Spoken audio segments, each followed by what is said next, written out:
দোস্ত, ঢাকা বিশ্ববিদ্যালয় জাহাঙ্গীরনগর বিশ্ববিদ্যালয়ে গণপিটুনিতে মৃত্যুর ঘটনা দুঃখজনক।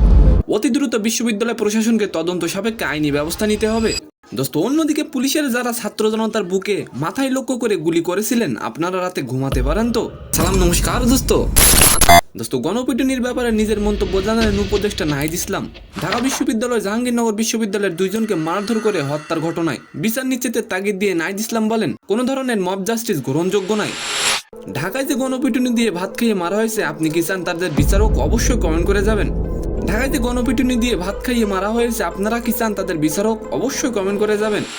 অতীতে শিক্ষার্থীর নির্যাতনের ঘটনার বিচারের বিষয়ে গুরুত্ব আরোপ দিয়ে নাহিদ ইসলাম বলেন, বিশ্ববিদ্যালয় থেকে সুনির্দিষ্ট অভিযোগ সহ এই অভ্যুত্থান বিগত বছরগুলিতে যারা ছাত্রছাত্রীদের নিপীড়ন করেছে তাদের বিরুদ্ধে প্রশাসনের পক্ষ থেকে অতি দ্রুত মামলা করাতে হবে, বিশ্ববিদ্যালয়ের ক্যাম্পাসে শিক্ষার পরিবেশে বিঘ্ন না ঘটে। দোস্ত, অন্যদিকে অনেকেই ফাঁক ফকর দিয়ে বেঁচে যাবেন, রাতে ঘুমাতে পারবেন তো বলে মন্তব্য করেছেন জনপ্রিয় ইউটিউবার তাসরিফ খান। ছাত্রদের পাশে থাকায় নানা রকম হয়রানি ও হুমকিরও শিকার হয়েছেন তিনি। আর এবার ছাত্র জনতার গণঅভ্যুত্থানেও আইন শৃঙ্খলা বাহিনীর গুলি ছোড়া নিয়ে প্রশ্ন তুলেছেন তিনি।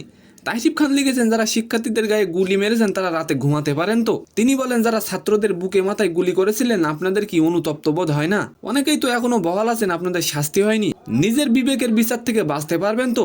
রাতে ঘুমাতে পারবেন তো? সম্মানিত দর্শক, আজকের ভিডিওটি কেমন লাগলো অবশ্যই কমেন্ট বক্সে জানাবেন। আর ভিডিওটি যদি ভালো লাগে অবশ্যই একটি লাইক দিয়ে আমাদের চ্যানেলটিকে সাবস্ক্রাইব করে দিবেন। ধন্যবাদ।